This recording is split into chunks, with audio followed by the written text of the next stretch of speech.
आरव की कहानी सुनाने से पहले मैं आपको एक बात बताता हूँ। कभी कभी प्यार की शुरुआत सिर्फ एक गाने से होती है। और आरव का प्यार भी कुछ ऐसे ही शुरू हुआ था। स्कूल की आखिरी बेंच पर बैठा हुआ एक शर्मीला लड़का जो अपने दिल की बातें कागज पर लिखता था, लेकिन कभी किसी को सुनाता नहीं था। आरव के पास ढेर सारे अधूरे गाने थे जो सिर्फ उसकी डायरी में कैद थे। वो हमेशा सोचता था कि शायद ये गाने किसी काम के नहीं है, लेकिन फिर एक दिन सब कुछ बदल गया। क्लास मीट सिया। जब टीचर ने ये शब्द कहे तो आरव का पेन रुक गया। एक नई लड़की क्लास में आई थी और उसकी मुस्कान में कुछ ऐसा जादू था कि आरव के सारे अधूरे गाने अचानक पूरे होने लगे। सिया की हंसी सुनकर आरव को लगा जैसे उसे अपनी धुन मिल गई हो। पहले तो आरव सिर्फ दूर से देखता था। सिया जब भी हंसती, आरव के दिल में एक नया गाना जन्म लेता। धीरे धीरे उनकी बातचीत शुरू हुई। पहले सिर्फ हाय बाय, फिर छोटे छोटे चैट मैसेजेस। आरव को लगता था जैसे हर मैसेज एक छोटी सी कविता हो। एक दिन म्यूजिक रूम में आरव गिटार बजा रहा था। सिया वहां आई और बोली, वाह तुम तो बहुत अच्छा बजाते हो। आरव की हिम्मत बढ़ी और उसने कहा, जब कुछ कह नहीं पाता तो म्यूजिक कह देता है। सिया मुस्कुराई और बोली, फिर तो मुझे भी सुनना है। उस दिन के बाद आरव ने अपना पहला गाना सिया के लिए लिखा। स्कूल की उस बेंच पे छिपके जो सपने बुने, तेरी हंसी मेरी धुन बन के रह गए।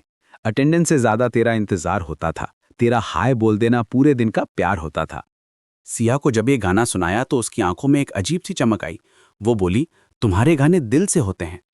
आरव का दिल धक धक करने लगा। उसे लगा जैसे सिया समझ गई हो कि ये गाना उसके लिए है।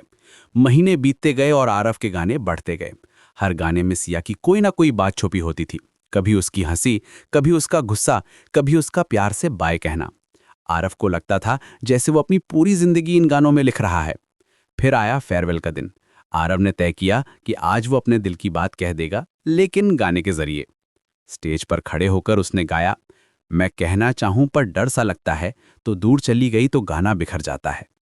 पूरी क्लास सुन रही थी, लेकिन आरव की नजरें सिर्फ सिया पर थीं। गाना खत्म होने पर सिया की आंखें भर आईं। वो आरव के पास आई और धीरे से बोली, कुछ बातें कह देना चाहिए।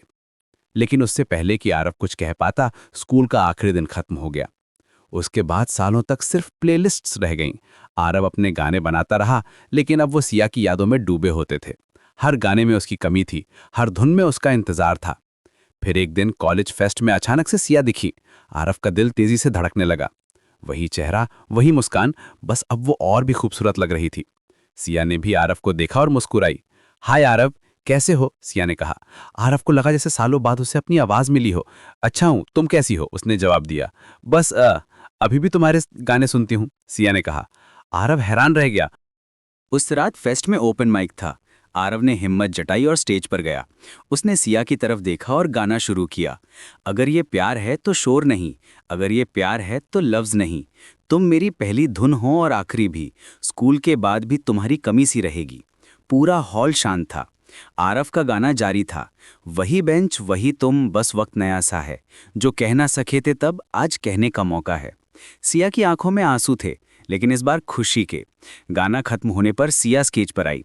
उसने माइक लिया और बोली, आरव, तुमने पूछा था कि अब भी सिर्फ गाने? नहीं, अब पूरी कहानी। फिर उसने अपना फोन निकाला और आरव को मैसेज भेजा, प्ले बटन दबा दो। आरव ने अपना फोन देखा। सिया का मैसेज था, मैं गाना गाऊंगा, मैं समझ जाऊंगा, प्ले बटन दबा दो। आरव की आंखों में खुशी के आंसू आ गए। उस दिन के बाद आरव और सिया की कहानी शुरू हुई। वो कहानी जो स्कूल की बेंच पर शुरू हुई थी, अधूरे गानों से भरी थी और अब पूरी हो रही थी। आरव को एहसास हुआ कि कभी-कभी प्यार को सिर्फ सही वक्त का इंतजार होता है। आज भी जब आरव गाना लिखता है तो सिया उसके पास बैठी होती है। अब उसके गाने अधूरे नहीं रहते, क्योंकि उसकी प्रेरणा हमेशा उसके साथ है। और सबसे खूबसूरत बात यह है कि अब सिया भी गाने में साथ देती है। कहते हैं कि सच्चा प्यार हमेशा अपना रास्ता ढूंढ लेता है। आरव और सिया की कहानी इसका सबसे अच्छा उदाहरण है। स्कूल की उस आखिरी बेंच से शुरू हुई ये प्रेम कहानी गानों के सहारे बढ़ी और आखिर में एक खूबसूरत अंत पा गई।